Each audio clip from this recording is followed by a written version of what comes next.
दुनिया का सबसे बड़ा पराक्रमी और योद्धा समाज है। और इस तथ्य को 1947 के बाद कांग्रेस की सरकार ने बहुत प्रयत्नपूर्वक दबाने का प्रयास किया, लेकिन जैसे सिंह की दहाड़ को जंगल में दबाया नहीं जा सकता, वैसे ये तथ्य भी नहीं दबा। एक प्रमाण, आप जिस संगठन के सदस्य हैं, इस संगठन की सदस्यता दुनिया के 150 देशों की जनसंख्या से ज्यादा है। यानी आप स्वयं संख्या बल पर भारत स्वाभिमान यूनाइटेड नेशंस का मेंबर होने का सामर्थ्य रखता है।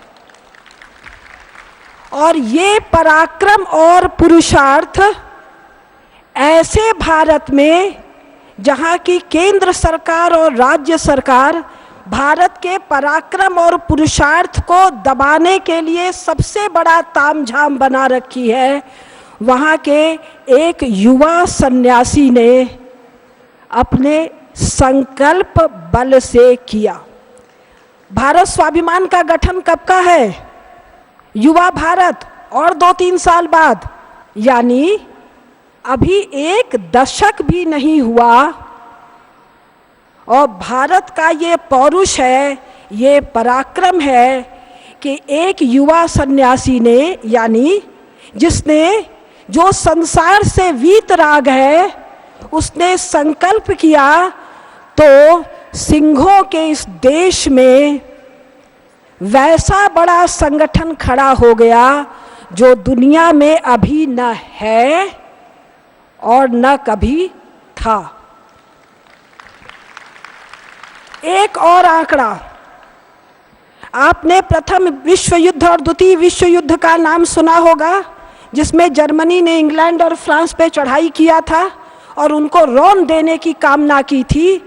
तो द्वितीय विश्व युद्ध में भारत से 25 लाख सैनिक यूरोप गए, जर्मनी को हराया, फ्रांस को मुक्त किया और इंग्लैंड को जीवन दान दिया।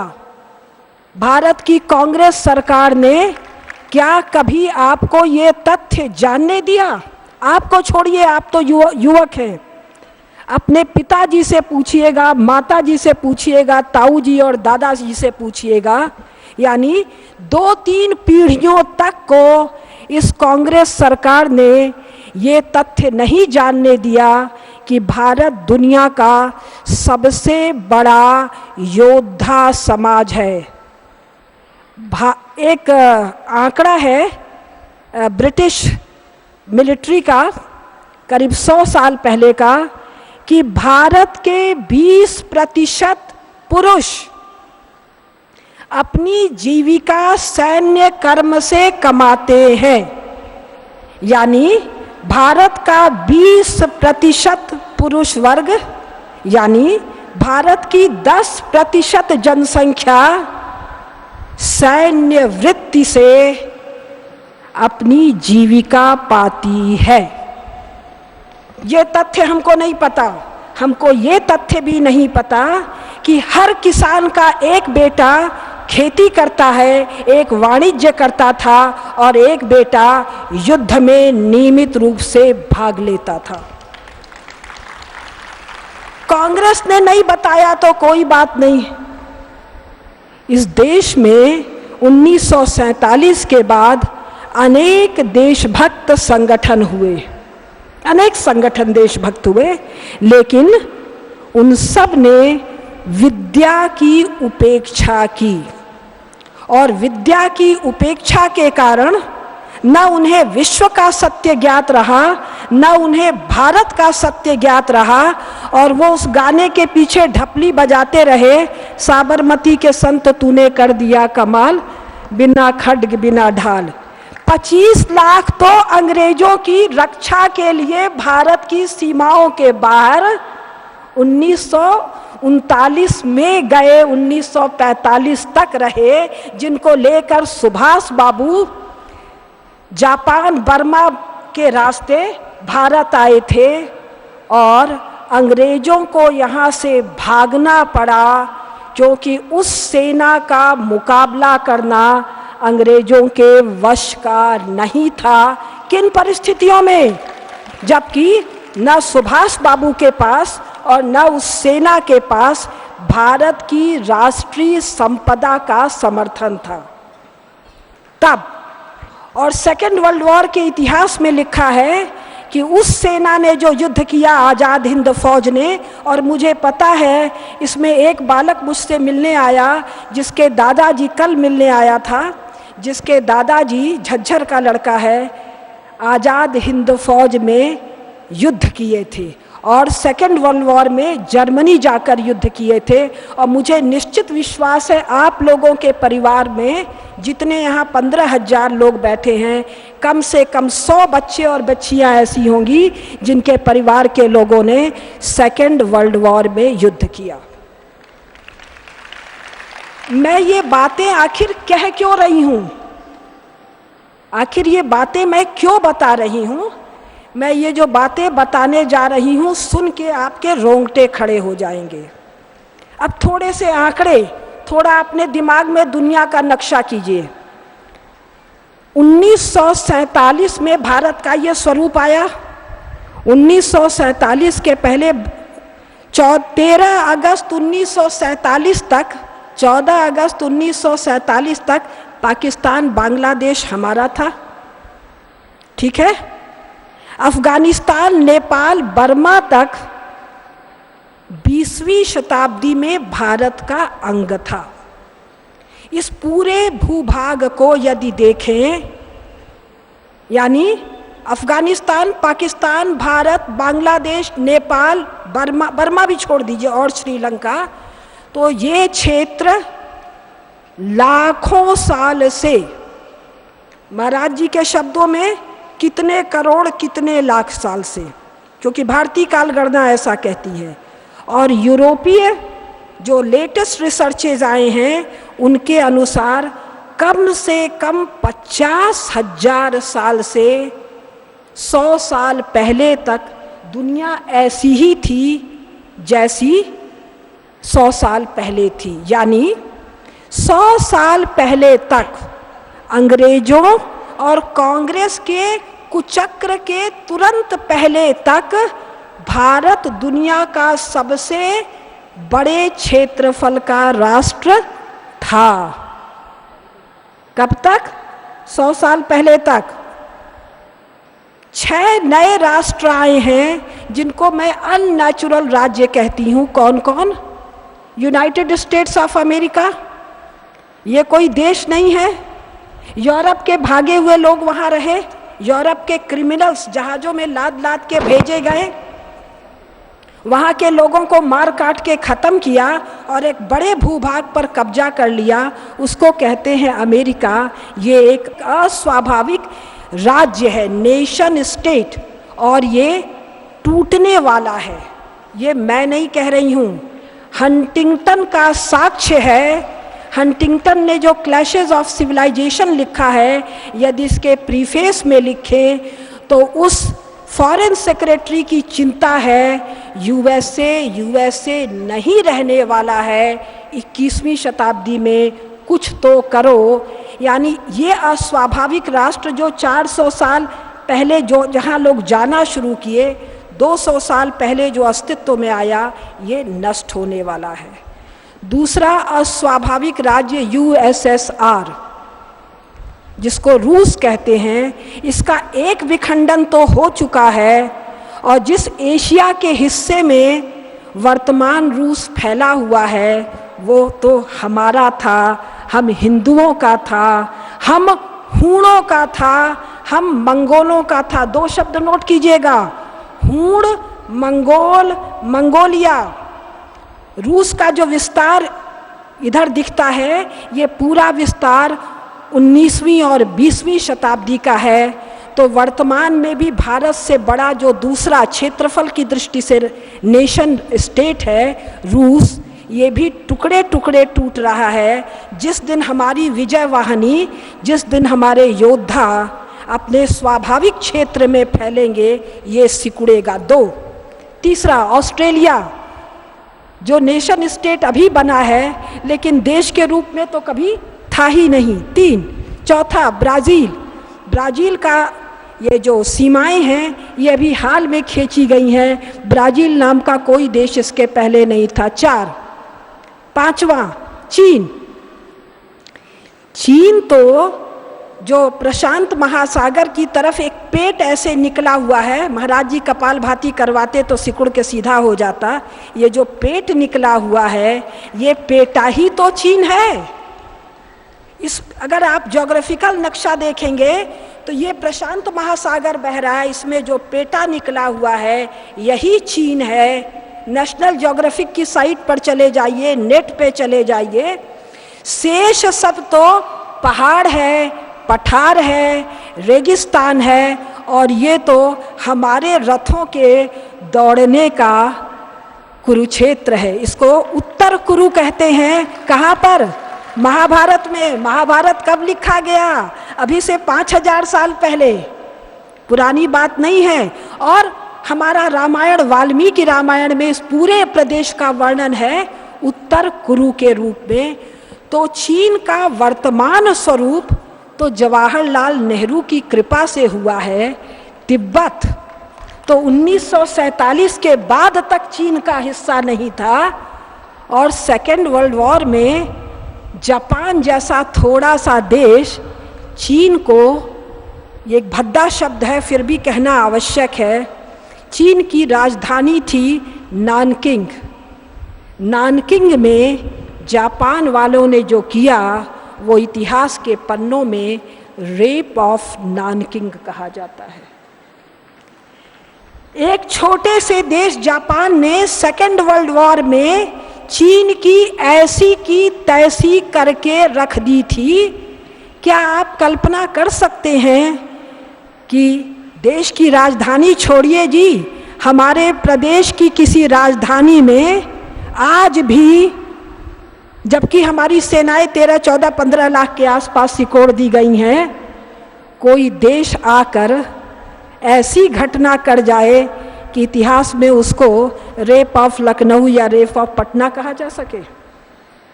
क्या ये संभव है? ये नहीं संभव है, क्योंकि भारत एक वीर योद्धा समाज रहा था, है और रहेगा। किसी देश के बॉर्डर पर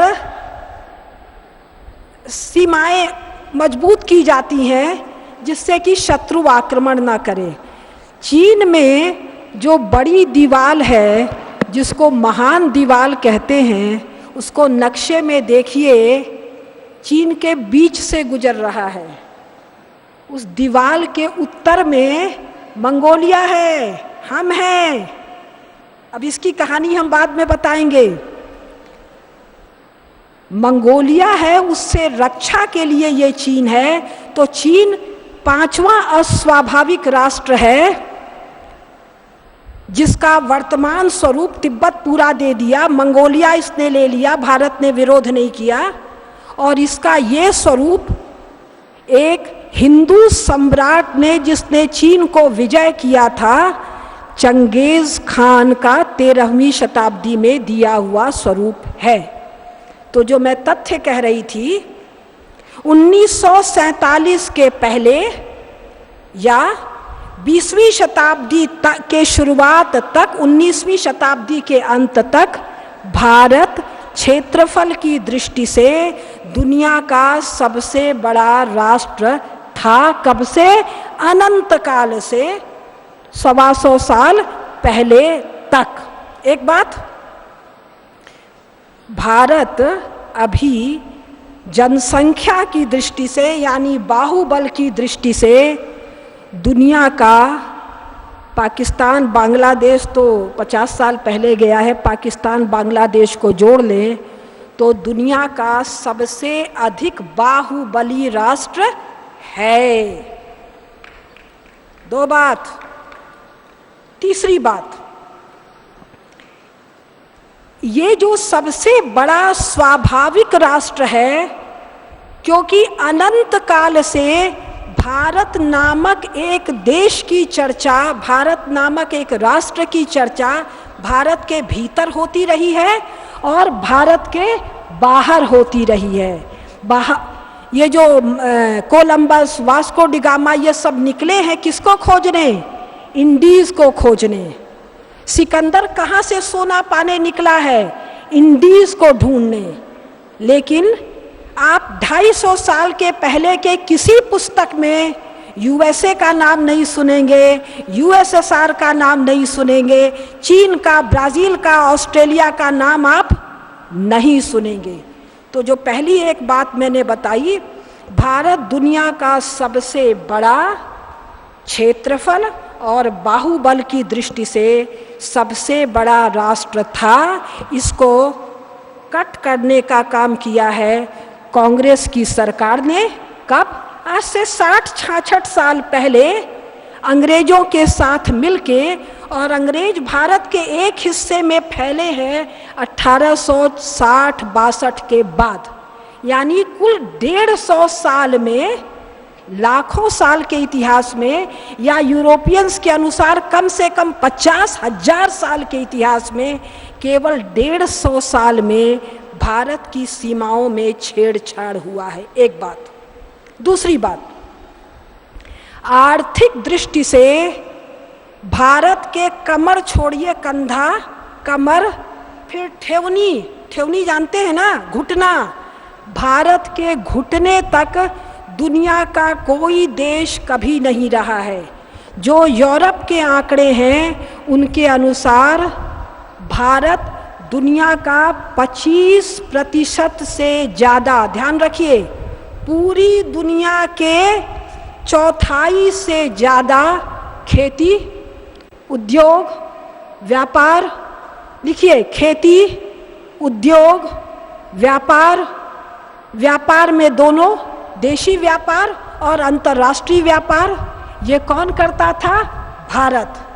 सबसे ज़्यादा खनन भारत। यानी अगर जो अर्थशास्त्र के छात्र हैं, primary sector, secondary sector, tertiary sector में भारत अभी कुछ दिन पहले तक दोस्तों दुनिया का सबसे धनी राष्ट्र, इतना धनी कि प्रतिस्पर्धा के लिए कोई स्थान नहीं है। आज के धनी राष्ट्र कौन है? England, France, Germany, America, USA और यूएसएसआर और थोड़ा बहुत जापान। ये 5 देशों का नाम आपको 150-200 साल पहले कहीं मिलेगा ही नहीं। ये दोनों बातें ध्यान में आ गई।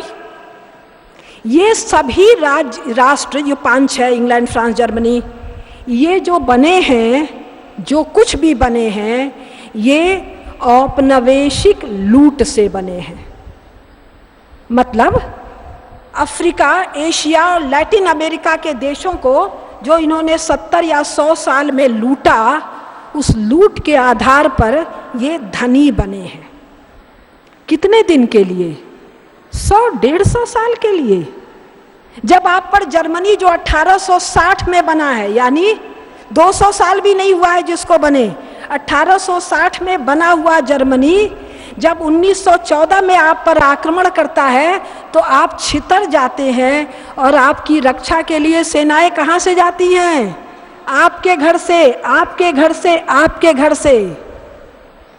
वो अजय कुमार झज्जर का बैठा है, उसके दादाजी गए थे जर्मनी से इंग्लैंड और फ्रांस की रक्षा करने के लिए।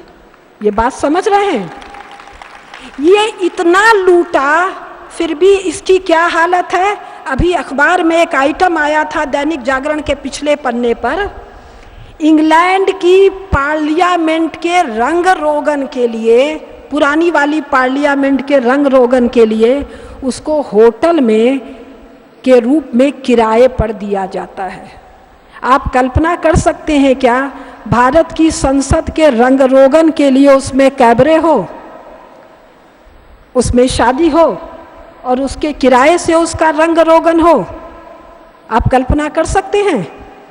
क्या आप ये कल्पना कर सकते हैं? एक तथ्य और, जब ट्विन टावर पर वो दो जहाज आके टकराए और जहाज गिरा तो अमेरिका दहल गया और अमेरिका संयुक्त युद्धाभ्यास, ज्वाइंट मिलिट्री ऑपरेशन करने दुनिया में कहाँ गया? भारत। क्योंकि भारत 50,000 साल से दुनिया का सबसे बड़ा धनी, समृद्ध, बलशाली योद्धा देश था और 2014 की मई में नरेंद्र मोदी अगर देश के प्रधानमंत्री हैं और उसका श्रेय किसी एक शरीर को दिया जा सकता है तो वो शरीर है स्वामी रामदेव जी महाराज, जिनके आप अनुयायी हैं। भारत को पुनः अपने उसी वैश्विक स्वाभिमान को प्राप्त करना है। कौन सा वैश्विक स्वाभिमान? जिसमें दुनिया का सर्वोच्च राष्ट्र कौन है? भारत है। क्यों है? क्योंकि भारत का प्राइमरी सेक्टर यानी एग्रीकल्चर, भारत का मैन्युफैक्चरिंग यानी उद्योग धंधा, भारत का टर्शियरी यानी भारत का वाणिज्य और अंतर्राष्ट्रीय लेन देन, और भारत की सेनाएं सदा सर्वदा दुनिया की सर्वोच्च शिखर पर रही हैं। तो इसके लिए एक शासक तो ढंग का चाहिए ना। महाराज जी ने कहा जिसमें साहस हो, पराक्रम हो, पुरुषार्थी हो, अभिमानी हो, स्व का अभिमान हो, ऐसा एक शासक मुझे चाहिए। और महाराज जी ने 2009 में सोचा और 2014 में उस ताड़का को देश से बाहर फेंक दिया, जिस ताड़का को बनाने में इंग्लैंड, फ्रांस, जर्मनी, अमेरिका, रूस को षड्यंत्र करके 60 साल तक जिसको हमारी छाती पर बैठाया था कांग्रेस नाम की पार्टी।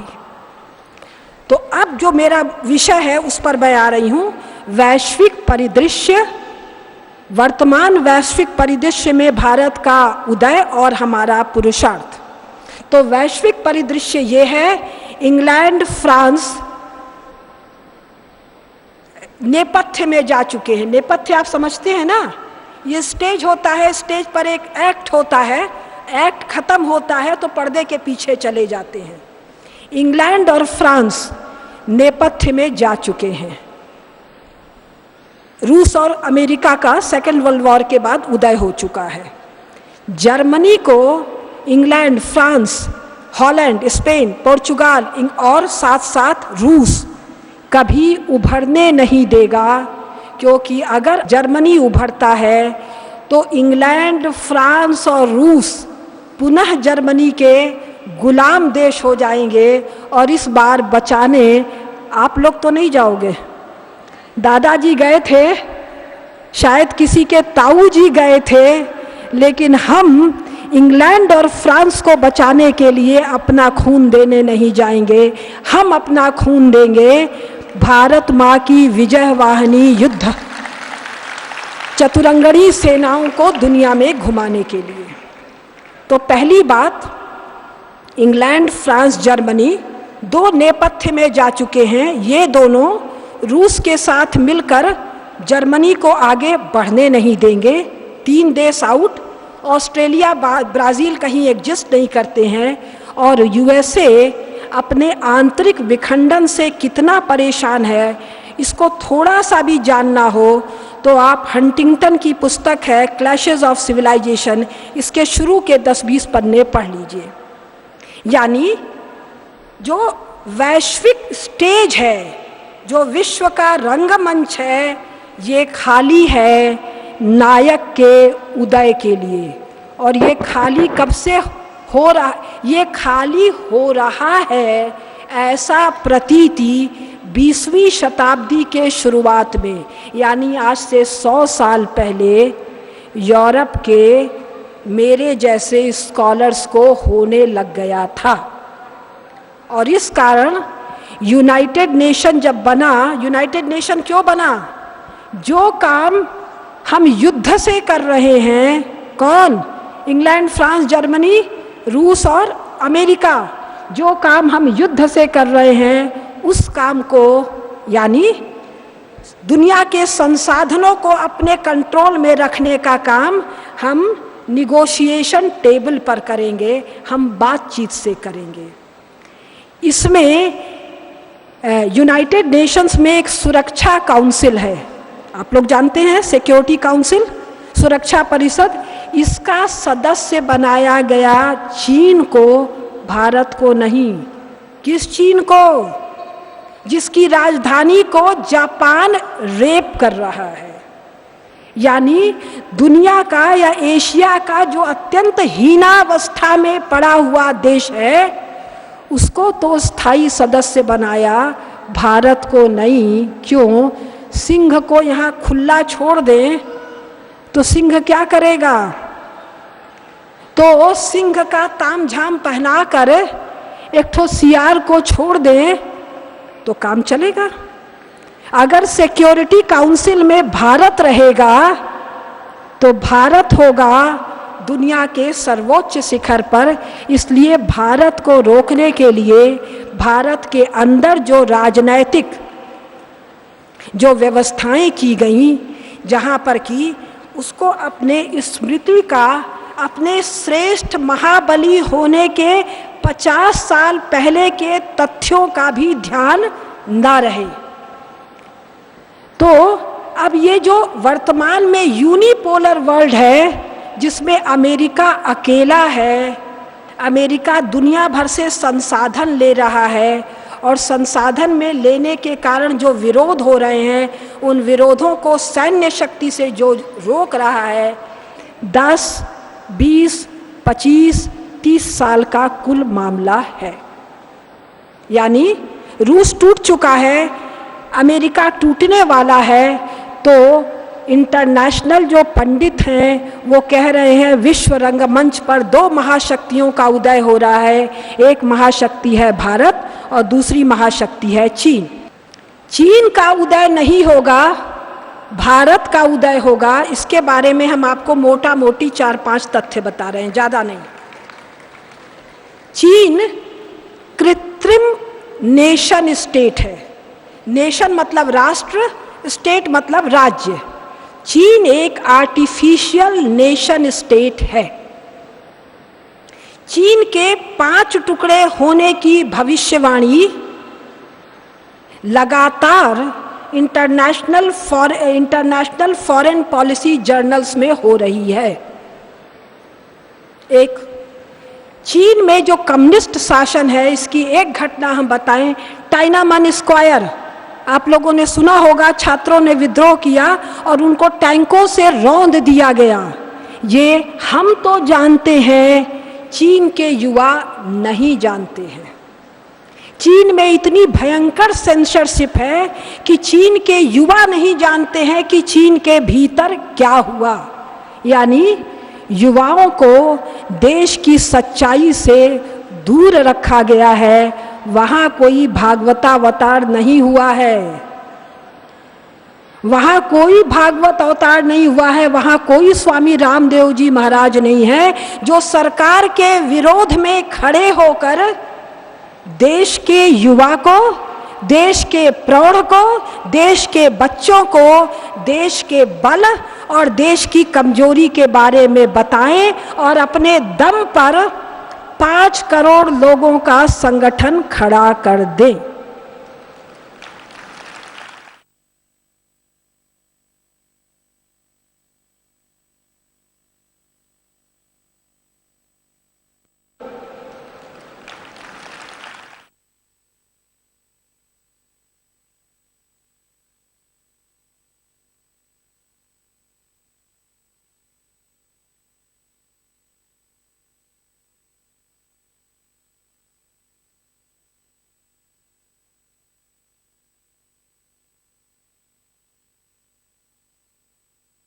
स्वस्थ एवं समृद्ध भारत अभियान के तहत पतंजलि द्वारा पूरे देश में पहली बार पूर्ण शुद्धता व प्रामाणिकता के साथ गाय का देशी घी पतंजलि चिकित्सालयों, आरोग्य केंद्रों व स्वदेशी केंद्रों के साथ साथ खुले बाजार में भी उपलब्ध कराया जा रहा है।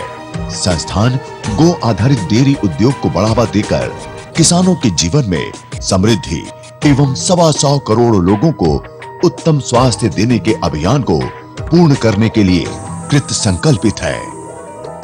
पतंजलि के 5 सूत्र हमें प्रकृति से जोड़ते हैं। प्राणायाम, पतंजलि का हर्बल बॉडी क्लेंजर, दंत कांति, केश कांति और पतंजलि च्यवनप्राश पूरे परिवार के लिए। तो आज ही पतंजलि के 5 सूत्रों को अपनाएं और स्वस्थ भारत समृद्ध भारत अभियान से जुड़ जाएं। स्वस्थ भारत समृद्ध भारत। पतंजलि आयुर्वेद। वैदिक सनातन ऋषि परंपरा के अनुगामी दिव्यदर्शी श्रद्धेय आचार्य बालकृष्ण जी द्वारा रचित लोकप्रियता का नया कीर्तिमान बनाने वाला महान ग्रंथ आयुर्वेद जड़ी बूटी रहस्य का परिष्कृत नवीन संस्करण अब 3 भागों में उपलब्ध। 500 से अधिक जड़ी बूटियों के सुंदर छाया चित्रों व विस्तृत वर्णन के साथ 700 से अधिक रोगों की चिकित्सा विधि से युक्त बहुउपयोगी विशिष्ट कृति आयुर्वेद जड़ी बूटी रहस्य आज ही घर लाएं और जड़ी बूटियों द्वारा स्वास्थ्य लाभ पाएं। वैदिक सनातन ऋषि परंपरा के अनुगामी दिव्यदर्शी श्रद्धेय आचार्य बालकृष्ण जी द्वारा रचित लोकप्रियता का नया कीर्तिमान बनाने वाला महान ग्रंथ आयुर्वेद जड़ी बूटी रहस्य का परिष्कृत नवीन संस्करण अब 3 भागों में उपलब्ध।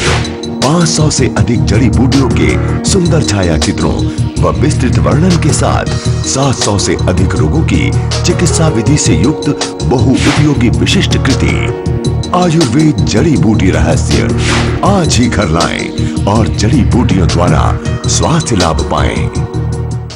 वैदिक सनातन ऋषि परंपरा के अनुगामी दिव्यदर्शी श्रद्धेय आचार्य बालकृष्ण जी द्वारा रचित लोकप्रियता का नया कीर्तिमान बनाने वाला महान ग्रंथ आयुर्वेद जड़ी बूटी रहस्य का परिष्कृत नवीन संस्करण अब 3 भागों में उपलब्ध। 500 से अधिक जड़ी बूटियों के सुंदर छाया चित्रों व विस्तृत वर्णन के साथ 700 से अधिक रोगों की चिकित्सा विधि से युक्त बहुउपयोगी विशिष्ट कृति आयुर्वेद जड़ी बूटी रहस्य आज ही घर लाएं और जड़ी बूटियों द्वारा स्वास्थ्य लाभ पाएं।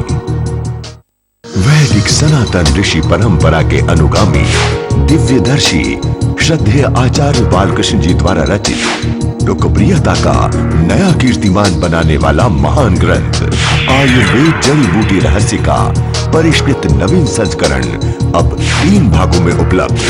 500 से अधिक जड़ी बूटियों के सुंदर छाया चित्रों व विस्तृत वर्णन के साथ 700 से अधिक रोगों की चिकित्सा विधि से युक्त बहुउपयोगी विशिष्ट कृति आयुर्वेद जड़ी बूटी रहस्य आज ही घर लाएं और जड़ी बूटियों द्वारा स्वास्थ्य लाभ पाएं।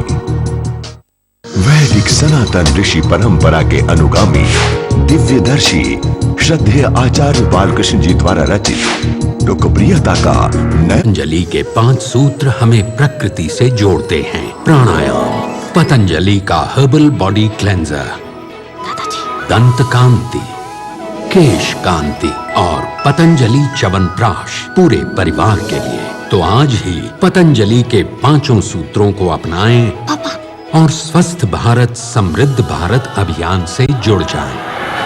स्वस्थ भारत समृद्ध भारत। पतंजलि आयुर्वेद। तीसरी बात, अभी एक आंकड़े आए थे, चीन में जितने प्रकार के विरोध आंदोलन रेगुलर चल रहे हैं, उन आंदोलनों को दबाने में सरकार की बड़ी शक्ति चीन में जा रही है। यानी चीन का समाज भारतीय समाज की तरह एकजुट नहीं हो सका है, टुकड़े टुकड़े में लगातार लड़ रहा है और उसकी शक्ति अपने ही सरकार से लड़ने में जा रही है।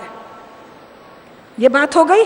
अब एक और महत्वपूर्ण बात जिस पर बिल्कुल भारत में चर्चा नहीं है, और वो बात है, पहले अंग्रेजी में बता रही हूँ फिर हिंदी में, भारत की सिविलाइजेशनल लिगेसी। हमारे बाप दादों ने, हमारे प्रचंड पराक्रमी पूर्वजों ने हमको विरासत में जो जो चीज़ें दी हैं, जैसे हमको विरासत में खेती करना आता है, हम दुनिया के सबसे अधिक कृषि उत्पादन करने वाले देश थे, और आज भी वो ज्ञान हमारे किसानों के पास सुरक्षित है। सिविलाइजेशनल लिगेसी, इसको कह सकते हैं सभ्यतागत विरासत, और इसको एक कहते हैं सिविलाइजेशनल कंटिन्यूटी, यानी सभ्यता और संस्कृति की निरंतरता। आप लोगों ने परशुराम जी का नाम सुना होगा, महर्षि परशुराम जी, जिन्होंने जब राजा उत्पात करने लग गए तो परशु लेके निकले, अन्यायी, उत्पाती, पापी, अत्याचारी राजाओं को ठिकाने लगाकर देश में पुनः सुशासन, पुनः गुड गवर्नेंस, पुनः धर्म, पुनः शील सदाचार की स्थापना की। आपने चाणक्य महाराज का भी नाम सुना होगा, जिन्होंने मौर्य साम्राज्य की स्थापना की। आपने वशिष्ठ का भी नाम सुना है, और आपने विश्वामित्र का भी नाम सुना है, जिन्होंने राम लक्ष्मण को जंगल ले गए और रावण वध करवाया था। भारत की सिविलाइजेशनल कंटिन्यूटी का एक साक्ष्य हमारा ये मंच है। जिस प्रकार भारत में लगातार धर्म सत्ता, आध्यात्मिक सत्ता समाज में संतुलन लाने का कार्य कर रही है, वो सहज रूप में पुनः हो गया। चीन में ऐसा कुछ नहीं है। मैंने अभी बताया, दोबारा दोहरा रही हूँ ध्यान देने के लिए, इंग्लैंड, फ्रांस, जर्मनी, अमेरिका, रूस 2 स्टेज के बाहर है, इंग्लैंड और फ्रांस। जर्मनी को इंग्लैंड, फ्रांस, रूस बढ़ने नहीं देंगे। अमेरिका में इंटरनल डिवीजन और डिसेंशंस चल रहे हैं, टूट फूट चल रही है। उसका प्रमाण हंटिंगटन की पुस्तक दिया, और ये एक पिछले 30 साल से कहा जा रहा है विश्व मंच पर भारत और चीन महाशक्ति के रूप में उदय हो रहे हैं। तो मैं बता रही हूँ क्यों चीन का उदय नहीं होगा। चीन में ऐसी कोई सिविलाइजेशनल कंटिन्यूटी नहीं है, ठीक है। दुनिया का सबसे बड़ा मैन्युफैक्चरिंग देश जो भारत है, चीन दुनिया का सबसे बड़ा मैन्युफैक्चरिंग देश जो भारत है, चीन इसकी बराबरी कभी नहीं कर पाएगा। आप देखते होंगे आपके बाजार में जो चीनी सामान है, खरीदते वक्त दुकानदार कहता है जितने दिन चल गया चल गया। Extremely bad in quality. क्यों है? चीन को मैन्युफैक्चरिंग का अभ्यास नहीं है। चीन को मैन्युफैक्चरिंग अपनी सिविलाइजेशनल विरासत में नहीं मिला है। भारत का जो खुरपी है, छोड़ दीजिए, भारत का जो हल है, मेरे पास मेरे माँ का दिया हुआ भगोना है, 40 साल से इस्तेमाल कर रही हूँ, मर जाऊंगी तब तक भी साबुत रहेगा अगले 30 साल तक। भारत की मैन्युफैक्चरिंग ठोस है, टिकाऊ है, गुणवत्ता वाली है, लो कॉस्ट वाली है, क्योंकि हमारी टेक्नोलॉजी हाई थी। उसको कस के बांध के अंग्रेजों और कांग्रेस सरकार ने झूठ मूठ बताया कि आपकी टेक्नोलॉजी खराब है। बात समझ में आ रहा है? तो मैन्युफैक्चरिंग का हमारा सिविलाइजेशनल अभ्यास है, कंटिन्यूटी है। हम हजारों साल से सबसे बढ़िया कपड़ा बनाते थे, हम लाखों साल से सबसे बढ़िया चीनी बनाते थे, हम लाखों साल से सबसे बढ़िया पानी का जहाज बनाते थे। 19वीं शताब्दी के मध्य तक यानी आज से 150 साल पहले तक इंग्लैंड अपने नेवी यानी सैनिक पानी वाले जहाज भारत से खरीदता था। कब तक? 150 साल पहले तक। कौन से जहाज? वो जहाज जो हमारे व्यापारी रिजेक्ट कर देते थे, सेकंड हैंड जो बिकता था। यानी भारत के सेकंड हैंड व्यापारी जहाज इंग्लैंड की मर्चेंट नेवी नहीं, रॉयल नेवी का पार्ट बनती थी, और वो रॉयल नेवी पूरे यूरोप की सबसे शक्तिशाली नेवी थी। हमारा रिजेक्टेड जहाज। हम दुनिया का सबसे ज़्यादा बढ़िया हथियार अभी 150 साल पहले तक बना रहे थे। बनाने की बुद्धि, जैसे हमको मान लीजिए किसी ने पकड़ के जेल में बंद कर दिया 1.5 साल के लिए, 2 साल के लिए, तो ये जो इतना मुझे याद है सब भूल जाएगा। एक समाज, एक राष्ट्र का जीवन 100-200 साल का तो होता नहीं है, 50,000 साल। तो जो modern European American archaeological excavation के साक्ष्यों के आधार पर कह रहे हैं कि दुनिया का समाज, भारत का समाज 50,000 साल से ऐसे ही है। हमारे अनुसार लाखों साल। स्वामी जी महाराज जो वेदों के, बहन जी वेदों के जो प्रकांड विद्वान हैं, इनके अनुसार करोड़ों साल से हम ऐसे ही थे। तो 150 साल में हम कितना भूल जाएंगे? मेरी बात पकड़ रहे हैं आप लोग? तो मैन्युफैक्चरिंग में एक्सेल करने में, मैन्युफैक्चरिंग में सबसे आगे निकल जाने में हमको केवल एक काम की आवश्यकता थी, सरकार को हटा देना। अब ये बात मैं किस आधार पर कह रही हूँ? कहते हैं ना कि ये गिलास और एक कोई और गिलास, 2 गिलास हो, मान लीजिए एक गिलास और मेरे हाथ में है, तो जो उसमें अच्छा गिलास है वो बिक जाएगा, जो अच्छा भी है, सस्ता भी है, टिकाऊ भी है, वो गिलास बिक जाएगा। तो अगर सामानों का व्यापार उनकी गुणवत्ता के आधार पर होता है, तो विदेश मंत्रियों को और वाणिज्य मंत्रियों को निगोशिएशन और संधियां करने की आवश्यकता क्या है?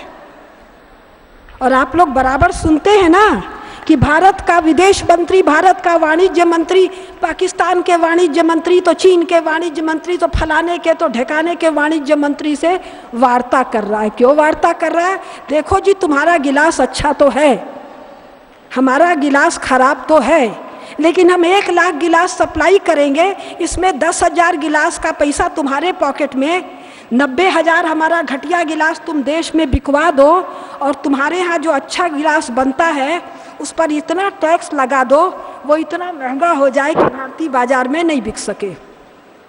टैक्सेशन और क्या है?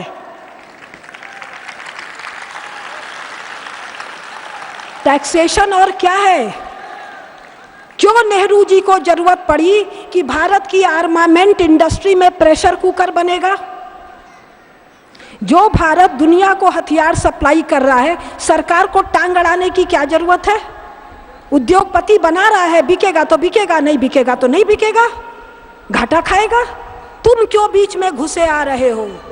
हम बीच में इसलिए घुसे आ रहे हैं कि 4 जहाज तुम्हारा खरीदेंगे, अपने यहाँ जहाज नहीं बनने देंगे, और 1.5 जहाज का पैसा या टोप का पैसा हम अपने पॉकेट में डालेंगे। पॉकेट कहाँ है? मेरा पॉकेट स्विट्जरलैंड में है, मेरा पॉकेट लिechtenstein में है, मेरा पॉकेट चीन में है। सरकार का जहां हस्तक्षेप हो जाता है, वहीं पर गुणवत्ता के आधार पर सामान नहीं बिकता है। फ्री ट्रेड क्यों नहीं कर देते हो जी? अमेरिका का सामान बहुत बढ़िया है, रूस का सामान बहुत बढ़िया है, चीन का सामान बहुत बढ़िया है। बढ़िया माने क्वालिटी में अच्छा है, दाम भी ठीक है। कोई गधा है क्या कि जो बढ़िया सामान नहीं खरीद के घटिया सामान खरीदेगा? चीन में क्या कर दे? तुम बतियाने जाते हो, तुम बतियाने जाते हो कि तुम्हारा सामान बिकेगा, हमारा सामान, भारत का सामान नहीं बिकेगा।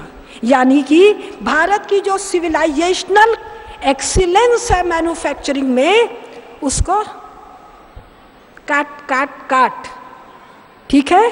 यानी एग्रीकल्चर में भारत दुनिया का सबसे अधिक जैव विविधता वाला देश 1947 तक था। हर चीज की सबसे अधिक किस्में, चावल की, गेहूं की, दाल की, तेल की, गोभी की, आलू की, हर चीज की, जो भारत के कपास की सबसे अधिक किस्में भारत में थी। इस ताड़का सरकार ने इन किस्मों को नष्ट करने का और इन किस्मों पर अपने विदेश मंत्री के द्वारा ट्रीटी कर करके, गांठ डंकेल कर करके उस पर मालिकाना हक उनको देने का काम किया। योग, इंग्लैंड वगैरह में एक योग चलता है, उसको उन सबों ने पेटेंट कर लिया है। ये हमारा खास योग है। अरे नालायकों, 100-200 साल पहले योग शब्द का तुम नाम भी जानते थे। आज भी योग तो बोल ही नहीं पाते हो, योगा बोलते हो। हिंद महासागर नाम सुना है? Hind, Indian ocean. दुनिया में और कोई महासागर या सागर किसी देश के नाम पर है? पैसिफिक, प्रशांत, आर्कटिक, अटलांटिक, कैस्पियन, मेडिटेरियन, किसी देश के नाम पर किसी सागर या महासागर का नाम है? नहीं है। अगर आप ये इंडियन ओशन का नक्शा देखेंगे तो भारत जरा सा यहाँ पर है, इधर पूरा अफ्रीका लगा हुआ है, इधर ये जो मुस्लिम देश हैं ये लगे हुए हैं, भारत के बाद पूरा का पूरा साउथ ईस्ट एशिया लगा हुआ है, इंडियन ओशन में ऑस्ट्रेलिया भी लगा हुआ है। तो इसका नाम अफ्रीकन सागर कर देते, इसका नाम ऑस्ट्रेलियन सागर कर देते, इसका नाम इंडियन ओशन क्यों किया? और आज से नहीं है, लाखों साल से है। इसलिए है भारत के व्यापारिक जहाजी बेड़े इस समुद्र में ऐसे ही टहलते थे जैसे 6 दिन से आप लोग पतंजलि फेज 2 में टहल रहे हैं। और ये जो जहाज थे ये भारत से सामान लेके जाते थे और दुनिया भर से सोना चांदी लेकर आते थे। और जहाँ से सोना चांदी लेके आते थे वहाँ महाराज जी नहीं थे सबको कहने के लिए कि अरे शांत रहो, ईमानदारी करो, भला काम करो, चोरी मत करो। चोर डकैत इस पूरे इलाके में थे। तो सामानों की रक्षा के लिए और सोना चांदी जो दाम में आ रहा था उसके लिए भारत की चतुरंगड़ी सेनाएं बड़े बड़े नेवल शिप्स यानी युद्ध पोतों में इन मर्चेंट नेवी यानी व्यापारिक जहाजी बेड़ों की रक्षा के लिए रेगुलर जाती थी। और इसके रिकॉर्ड बहन जी को कहाँ से पता चला? अभी यौगिक ट्रैवल तो करने का सामर्थ्य है नहीं, किताब ही पढ़ के जानती हूँ। भारतीय साक्ष्य भी हैं और 150 साल पहले, 400 साल पहले ये जो वास्को डिगामा, कोलंबस और इसके बाद जो बहुत से नाविक आ रहे हैं और इनके पहले जो इब्न बतूता है और बहुत से ट्रैवलर्स हैं, इन्होंने जो रिकॉर्ड लिख लिख के रखे हैं उनसे पता चलता है। दूसरा, बौद्ध जातक कथाएं आप पढ़ें उनसे पता चलता है। अगर आप महाराज युधिष्ठिर का राज्याभिषेक पढ़ें कि कहाँ कहाँ से राजा आए, कैसे कैसे आए, कौन कौन सा सामान लेके आए, तो उससे पता चलता है कि भारत के व्यापारिक जहाजी बेड़े मतलब 1 ठो 4 ठो 5 गो डोंगी नहीं, सैकड़ों बड़े जहाजों के बेड़े लगातार चल रहे हैं और उनके साथ चल रहे हैं युद्धपोत। ठीक है, इसलिए इसका नाम है इंडियन ओशन।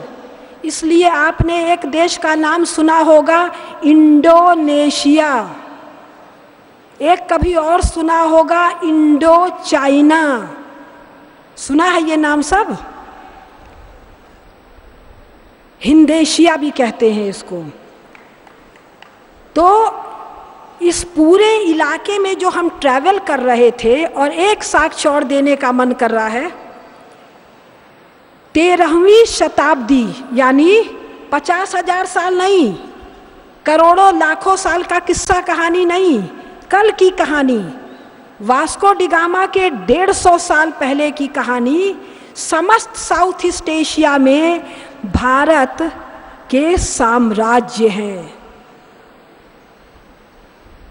ये इतिहास की पुस्तकों में पढ़िएगा। और अभी तक वहाँ भारतीय नाम सुकार्तो, सुकर्ण और दुनिया भर के नाम हैं।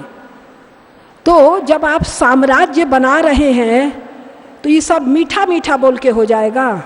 महाराज जी के प्रवचन से ये होगा युद्ध वाहिनी, ठीक है, मिलिट्री, डिप्लोमेसी, ये होगा व्यापार, ये होगा उद्योग धंधे, ये होगा स्थापत्य, शिल्प, ज्ञान। इनसे साम्राज्य की स्थापना भारतीयों ने अभी अभी कल यहाँ तक किया है। ठीक है, तो मैंने व्यापार का एक एक्सटर्नल ट्रेड का साक्ष्य दिया, एक इंटरनल ट्रेड का नाम दे रही हूँ। आप लोग जिस इलाके से आते हैं, राजस्थान, हरियाणा, यहाँ लक्खी बंजारों का नाम सुना होगा। यानी ऐसे ट्रांसपोर्टर्स जो जिनके पास 1 लाख बैलगाड़ी थी।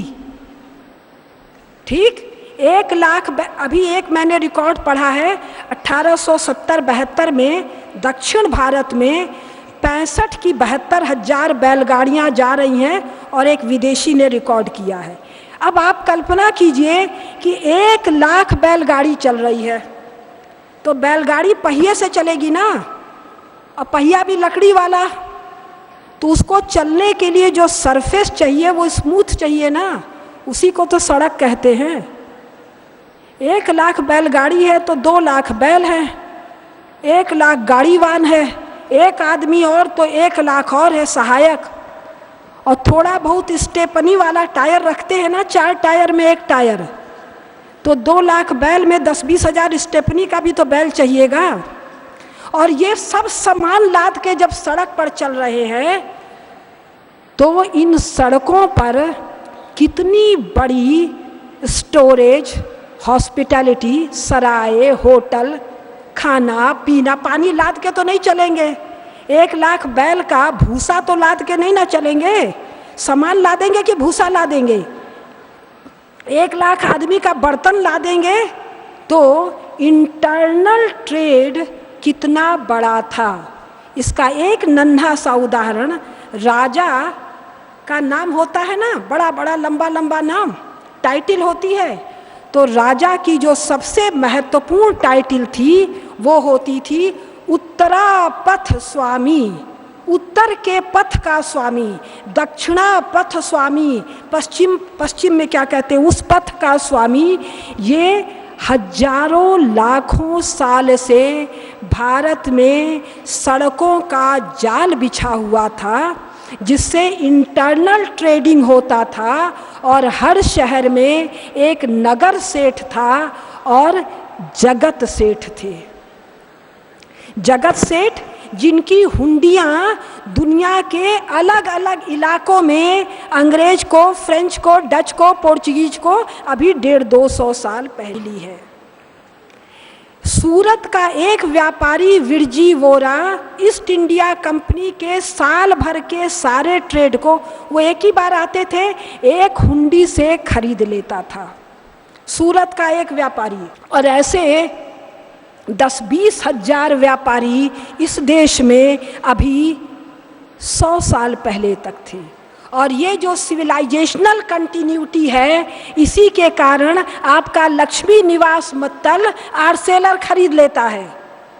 राजस्थान का है लक्ष्मी निवास मित्तल, अंग्रेजी बोलना नहीं आता है, 10 क्लास हिंदी पढ़ा है, लेकिन उसके खून में, उसके डीएनए में, उसकी बुद्धि में, उसके संस्कार में, उसके वातावरण में, हम सब के संस्कार और वातावरण में ट्रेडिंग है, मैन्युफैक्चरिंग है, एग्रीकल्चर है, हमारे खून में बैंकिंग है। दुनिया के सबसे बड़े बैंकर्स हिंदुस्तानी, हम दुनिया के सबसे बड़े शस्त्र उत्पादक देश रहे हैं। कब तक?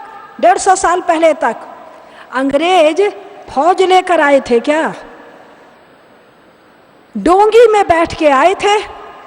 यहीं के बामन बनिया ठाकुर यादव सेना में भर्ती हुए थे ना। यहीं के एक पक्ष दूसरे पक्ष से लड़ा था ना। इंग्लैंड की हालत ये थी कि 19वीं शताब्दी तक इंग्लैंड के पास स्टैंडिंग आर्मी नहीं थी। और आपके पास स्टैंडिंग आर्मी कब से है? रामचंद्र जी के ज़माने के पहले से। रामचंद्र जी भरत से चित्रकूट में पूछते हैं कि हे भरत, तुम यहाँ आए हो सेना के लिए, सेना को नियमित वेतन तो मिलता है। और इंग्लैंड, फ्रांस, जर्मनी के पास, यूएसए, और इनकी तो गिनती ही नहीं है यूएसएसआर की, इनके पास 100-150 साल पहले स्टैंडिंग आर्मी नहीं थी, यानी कि नियमित सेना नहीं थी। तो जो मैं कहना चाह रही हूँ उसको एक बार फिर बता के फिर नए विषय पर आऊँगी। एक, भारत 100-150 साल पहले तक दुनिया का सबसे बड़ा क्षेत्रफल की दृष्टि से स्वाभाविक राज्य था। इसके उदय की संभावना से घबराकर अंग्रेजों ने कांग्रेस नामक ताड़का से 60 गांठ करके देश के कई विभाजन किए। अफगानिस्तान अलग किया, पाकिस्तान अलग किया, बांग्लादेश अलग किया, नेपाल और श्रीलंका से हमारा जो मैत्रीपूर्ण विभिन्न राज्यों वाला मैत्रीपूर्ण संबंध था उसको तोड़ा। हम दुनिया के सबसे बड़े जनसंख्या वाले देश थे और हम दुनिया के विभिन्न क्षेत्रों में आर्थिक महाशक्ति नहीं, आर्थिक दानवा शक्ति थे हम, क्योंकि हमारे बराबर कहीं कोई नहीं था। और इंग्लैंड, फ्रांस, जर्मनी, अमेरिका जो 100-200 साल पहले दुनिया भर के देशों से चोरी करके और लूटपाट करके आगे बढ़े, ये वर्तमान में दीन अवस्था में हैं। अगर कोई ये मुस्लिम देश यूरोप के, इंग्लैंड, फ्रांस, जर्मनी पर अगर उत्पात करेंगे, अटैक करेंगे, तो इन्होंने संधियां कर रखी हैं कि हमारी रक्षा के लिए अमेरिका आएगा। ये पता है कि नहीं आप लोगों को? अमेरिका के साथ इनकी संधियां हैं कि हम पर कोई आक्रमण होगा तो आप आकर हमको रक्षा कीजिएगा। ये इनकी हालत है जो कल कहते थे कि हम दुनिया की महाशक्ति हैं। हमने किसी से नहीं किया है आज भी। एक चीज़ और बता दूं, 1962 का अकेला युद्ध है जिसमें भारत की सेनाओं को नेहरू ने हराया, और अकेला युद्ध है जिसको चीन की सेनाओं ने उसके संपूर्ण इतिहास में जीता है। चीन की सेनाएं हमेशा हारी हैं और 1962 में नेहरू और माओ और चाओ की 60 गांठ के तहत यह युद्ध हुआ था। और इस युद्ध के दस्तावेज अभी भी जनसाधारण को पढ़ने के लिए उपलब्ध नहीं है। क्या कारण था? 62 के बाद 3 साल के अंदर 65 में जब पाकिस्तान से हमारा युद्ध होता है, और पाकिस्तान से मतलब अमेरिका से हमारा युद्ध होता है, तो भारत की सेनाएं पाकिस्तान को पीट देती हैं, जिसकी सहायता अमेरिका कर रहा था। और हम अपनी सहायता के लिए रूस को, चीन को या अमेरिका को बुलाने नहीं गए थे। हमारा जो सिविलाइजेशनल कंटिन्यूटी है। तो सार में जो मैंने कहा कि इनकी हालत खराब है, 30-40 साल से चर्चा चल रही है, 2 विश्व महाशक्तियों का उदय हो रहा है, जिसको संक्षेप में मैंने बताया, बहुत संक्षेप में, क्यों चीन का उदय संभव नहीं है और क्यों भारत का उदय निश्चित है। भारत का उदय निश्चित है। स्वस्थ एवं समृद्ध भारत अभियान